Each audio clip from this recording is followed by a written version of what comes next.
Entre tantos milagros del Señor, hay uno que llamó especialmente la atención de los discípulos, tanto que es el único que está presente en los 4 evangelios, y porque es muy, muy importante y muy significativo de cara al mensaje que va a transmitir, como veremos. En el ciclo B de la liturgia, que habitualmente considera el evangelista San Marcos, cede el micrófono a San Juan para que abunde y ahonde en el milagro. Serán 5 domingos hablando sobre este pasaje, el capítulo 6 del Evangelio de San Juan. Y entonces dice el discípulo amado: después de esto, Jesús se marchó a la otra parte del mar de Galilea o de Tiberíades. Está el Señor trabajando, haciendo apostolado, y va como de lado a lado, buscando dónde está la gente. Nos conmueve el Señor con su iniciativa, con su esfuerzo por buscar a las personas. Un poco, como dice el Papa Francisco, el encuentro, ¿no? Salir al encuentro. Quiere que todos se salven y va a buscarlos a las periferias. No se contenta con esperarlos.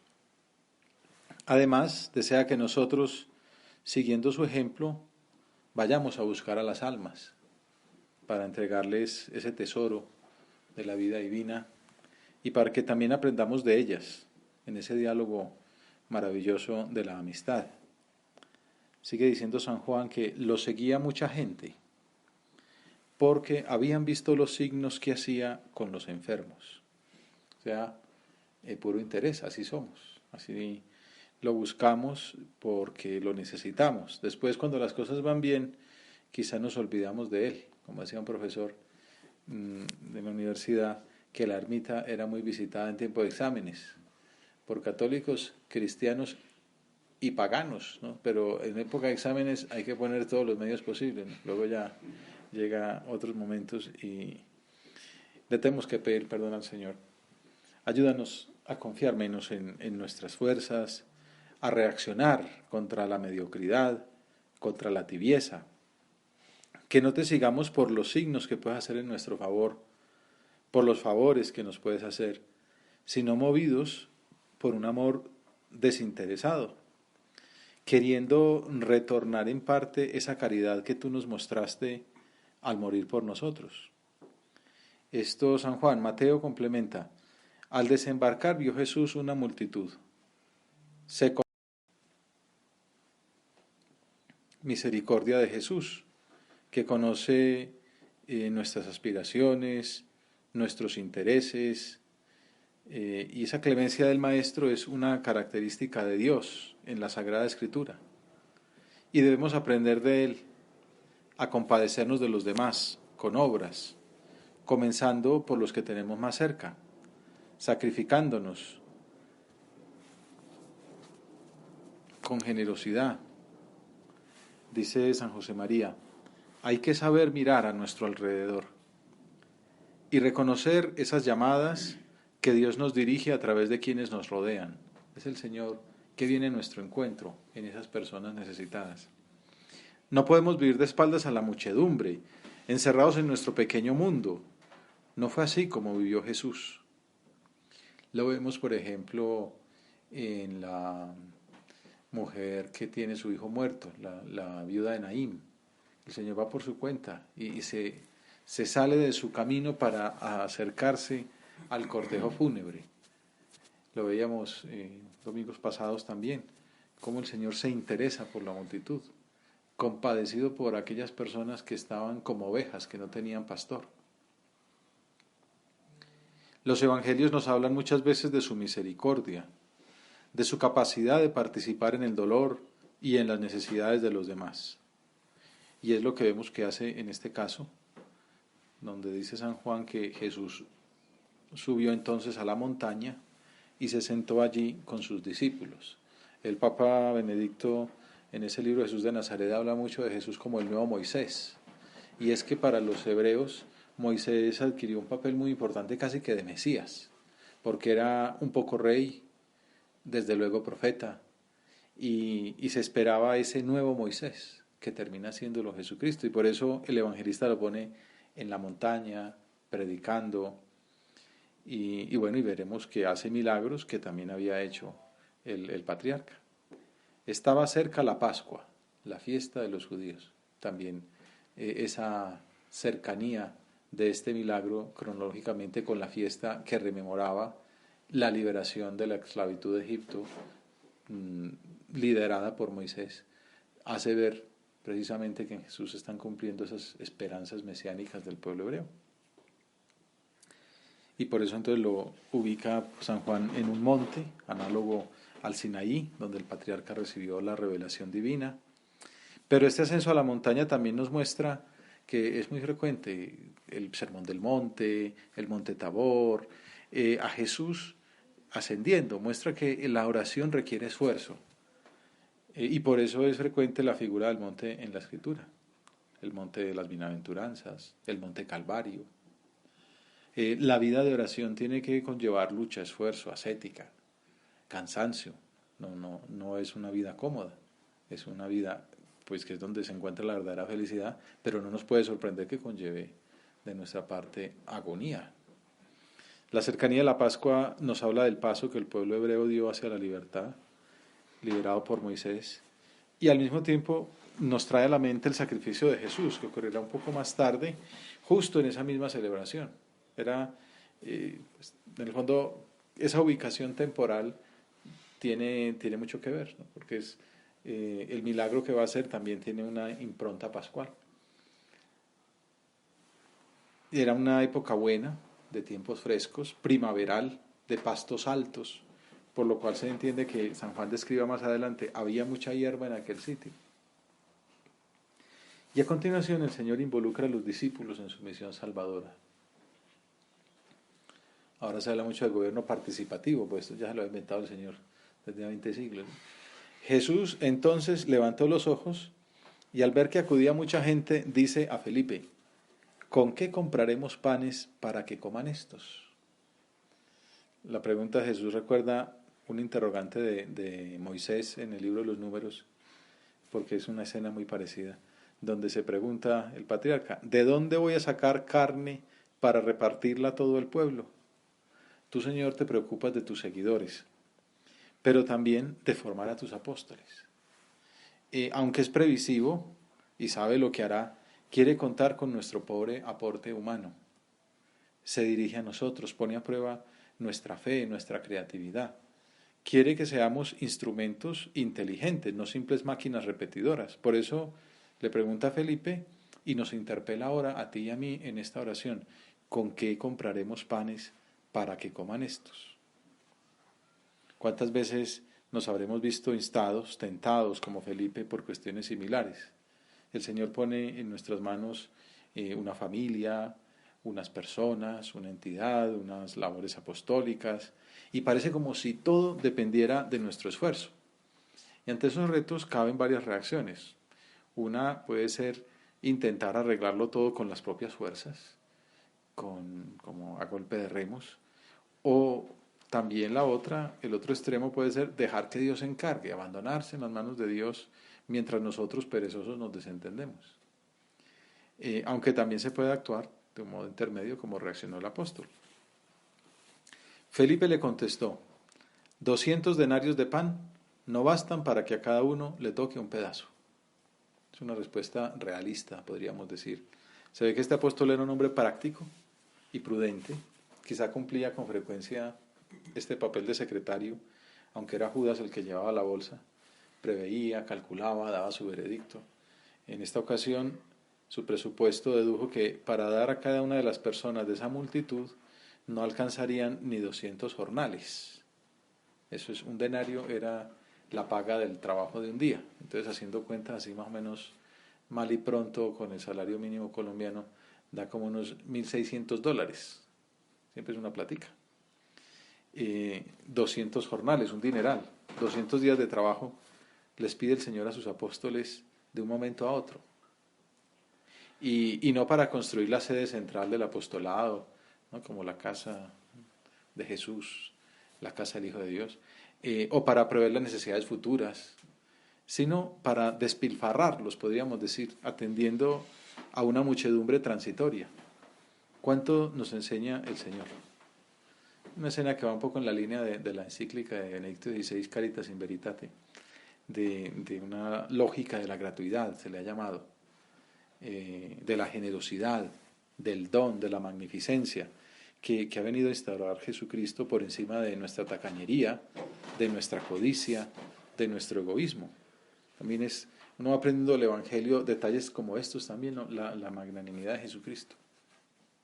Ya veremos que no es como de a medio pan para cada uno, ¿no? Compartan, no, es el banquete mesiánico, ¿no? Las bodas del reino, esto aquí, que avanza, que pues en italiano dicen avanzar, que alcance y sobre, ¿no?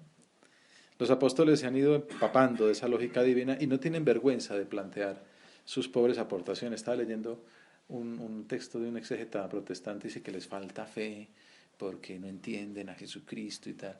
Yo lo veo de otra manera, pues, con respeto, pero me parece que, hombre, al menos el atreverse a plantearlo quiere decir que han entendido. Bueno, el Señor dice, ¿cómo le damos a esto? Y dice, pues a ver, son 200 denarios, entonces acá $1,600.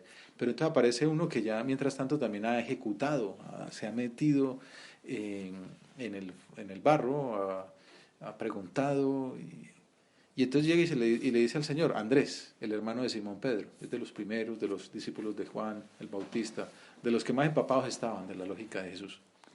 Y entonces le dice, con toda sencillez, Señor, aquí hay un muchacho que tiene 5 panes de cebada y 2 peces. Pero, ¿qué es eso para tantos? Estamos hablando de una necesidad apremiante de $1,600 de pan. Y el muchacho no tiene problema en aportar $1 o $2. Hay que dar de comer a una muchedumbre y él ofrece comida para 2. En San Lucas por allá hay un pasaje donde más o menos se puede entender que los panes eran de un tamaño tal que para una persona comer necesitaba 3 panes. La famosa, dame 3 panes que tengo una visita inesperada. O sea que 2 panes, pues no siquiera para una persona, ¿no? Para que quede pesada, pero es lo que hay y lo ofrezco. Parece ridículo. Y además, ni siquiera el pan es de trigo, sino de cebada. Tiene 5 panes de cebada. Todos esos detalles no sobran. ¿Qué pasa con el pan de cebada? Que es más pobre, es el de la gente con menos medios. Pero, por lo demás, también tiene una significación. En el Antiguo Testamento, el profeta Eliseo hizo una multiplicación de panes de cebada. También es como mostrando que Jesús es el gran profeta en el que se lleva a plenitud los signos del Antiguo Testamento. Así es nuestra contribución en las obras de Dios. Por mucho que hagamos, no deja de ser verdaderamente desproporcionado. Pero el Señor quiere que entreguemos esos 5 panes, esos 2 panes, esos 2 peces, y aunque no sea nada comparado con su obra. Son tus planes, Señor, que a veces no entendemos. Nos haces partícipes de tu misión, a pesar de nuestra incapacidad, de la falta de medios. Como dice mismo Andrés, ¿qué son 2 panes y 5 peces para alimentar una multitud? Sin embargo, nos lo pides todo. 5 panes y 2 peces, lo poco que valemos. No nos exiges que los vayamos a comprar, sino que los entreguemos, aunque implique el esfuerzo de buscar esa poca ayuda. Dice San José María, el Señor ha querido hacernos corredentores con Él. Por eso, para ayudarnos a comprender esta maravilla, mueve a los evangelistas a relatar tantos grandes prodigios. Él podía sacar el pan de donde le pareciera, ¿no? Pues hacer así que cayera del cielo, como ha hecho Moisés con el maná. Pues no, busca la cooperación humana. Necesita de un niño, de un muchacho, de unos trozos de pan y de unos pocos peces. 5 panes y 2 peces. Le hacemos falta tú y yo, y es Dios. Esto nos ha de urgir a ser generosos en nuestra correspondencia a sus gracias. Podemos hacer un poco de examen, estamos haciendo oración, hablando con el Señor que nos preside desde el sagrario, y mirar cómo ha sido nuestra respuesta a las exigencias de Dios. No vaya a ser que tengamos reservado un pedacito de pan por ahí guardado, o un pez pequeño para nosotros mismos, o para nuestros proyectos personales, desconfiando de la generosidad de Dios. El muchacho, además fíjate, es un muchacho. También alguien dice que esa traducción podría ser siervo, pero aquel joven, que somos tú y yo, le entrega al Señor todo lo que tiene. Podía ser, como quizá a algunos de nosotros nos ha pasado cuando éramos pequeños, que estaba haciendo un mandado, que la mamá lo había mandado a comprar la comida de la noche en la familia, y se fue de novelero a ver qué pasaba con esa muchedumbre y terminó metido en que un apóstol le decía: ¿qué tiene ahí? Venga, lo llama al maestro, y de pronto estaba en juego la comida de la familia. Pero tiene la fe suficiente para entregarla al maestro. No piensa en sí mismo ni en sus planes. Lo prioritario es ayudar, hacer de cirineo en ese momento para Jesús. Señor, dinos ahora en esta oración, ¿cuáles son esos panes y esos peces que tú estás esperando que yo te entregue? ¿Cómo puedo ayudarte a tu misión de buen pastor en el mundo de hoy? Quizá nos pides que te demos el corazón, que no lo compartamos tanto, que no te dejemos las migas, como ese punto de camino. Parece que llevaras el corazón así como un supermercado, ¿no? A ver quién lo quiere, quién lo quiere, quién lo quiere. Y si nadie lo quiere, pues al final se lo entrego al Señor. Que no te dejemos las migajas, o que empleemos nuestros mejores momentos para tus asuntos, o que sacrifiquemos un poco nuestras aficiones, nuestros planes personales para el servicio de los demás, o que rompamos con una ocasión de pecado que no nos conviene y que nos tiene ahí arrojados. Pregúntale tú concretamente, ¿qué panes te está pidiendo? ¿Cuáles son esos peces que le puedes dar? Hablando de esto, venía a la mente, por contraste, el famoso poema de Tagore, que es muy bonito y que siempre da mucho que pensar, y que habla precisamente de la restitución que hace Dios a la generosidad del hombre. Había estado pidiendo de puerta en puerta por la calle de la ciudad, cuando desde lejos apareció una carroza de oro. Era la del hijo del rey. Pensé, esta es la ocasión de mi vida.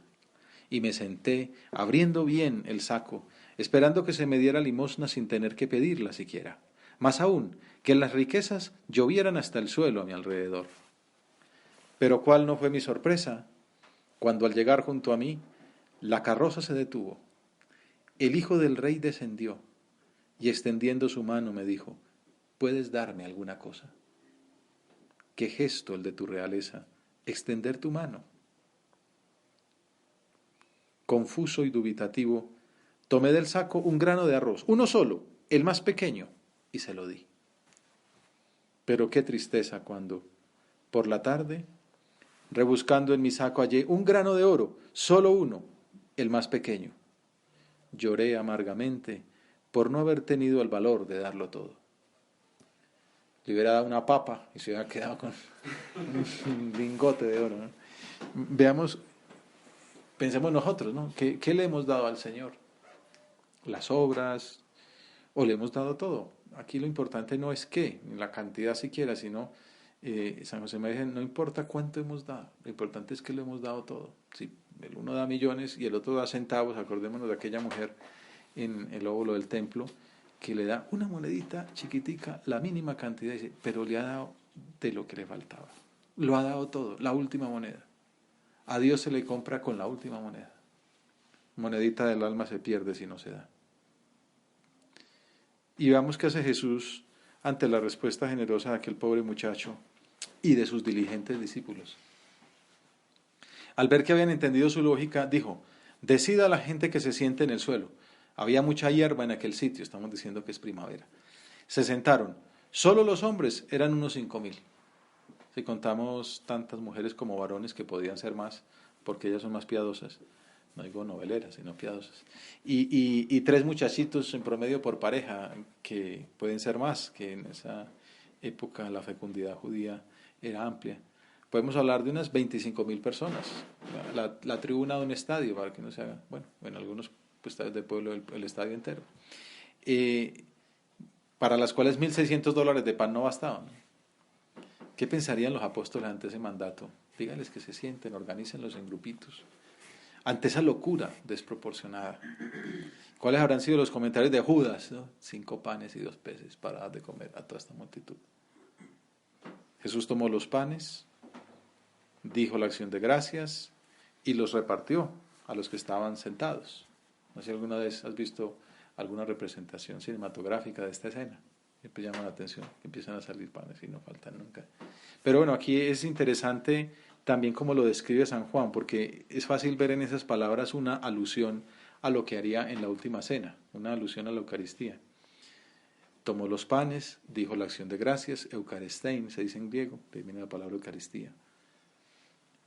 Tomó los panes, dijo la acción de gracias, los repartió a los que estaban sentados. También el Señor ahora se sirve del sacerdote para repartir su pan. Y lo mismo todo lo que quisieron del pescado. Y no les tocó de un pan por cabeza. Se trata de un banquete mesiánico que muestra el cumplimiento de las promesas antiguas. En el Levítico decía, comerán todos hasta saciarse. O según la promesa del profeta Eliseo que mencioné antes, que también repartió panes de cebada entre 100 hombres, comerán y sobrará. Qué generosidad, Señor, qué magnánimo eres. Cuánto tenemos que aprender de ti. Qué deseos de confiar más en tu grandeza. Qué buena inversión, qué rendimiento la de aquel muchachito que entregó 5 panes y 2 peces. Sigue diciendo el Evangelio que cuando se saciaron, dice a sus discípulos, recoged los pedazos que han sobrado, que nada se pierda. Los recogieron y llenaron 12 canastos con los pedazos de los 5 panes de cebada que sobraron a los que habían comido. San José María explicaba que esos panes sobrantes se recogían, esos restos, para que con esas 12 grandes cestas de pan que han sobrado, comamos nosotros ahora y nos alimentemos de la fe en Dios, que es capaz de obrar superabundantemente por el amor que tiene a los hombres, por el deseo de redimir, de salvar a las gentes. Si eso lo hace para salvar el hambre, ¿qué hará por salvar el alma?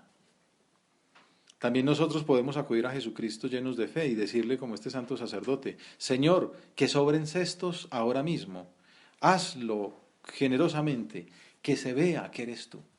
El Señor nos pide, nos pone unas metas apostólicas, unos proyectos profesionales, unas ilusiones de servicio, y con nuestra pobre aportación Él puede hacer maravillas, puede multiplicar esos $2 en 1.600, puede dar lo que era para una persona, dar de comer a 25.000, pero quiere contar con nuestra aportación, con nuestra ayuda, con nuestra colaboración.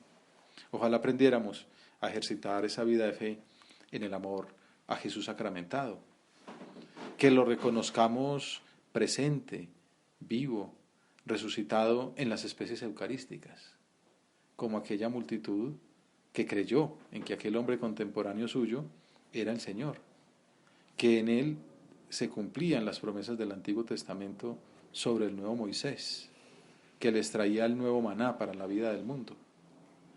Al ver el signo que había hecho, decía, este es verdaderamente el profeta que va a venir al mundo.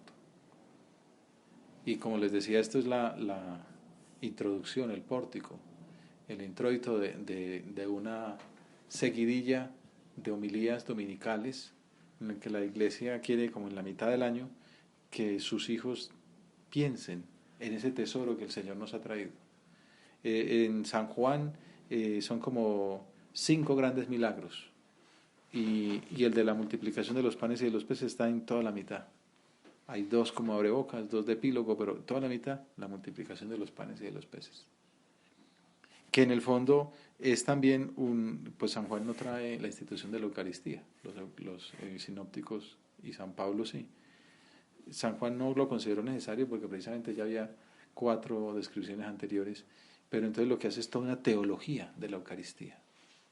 Pero antes de entrar en ella, se detiene en considerar que el Señor ha querido contar con nosotros para ese milagro. Y es lo que vemos en la liturgia.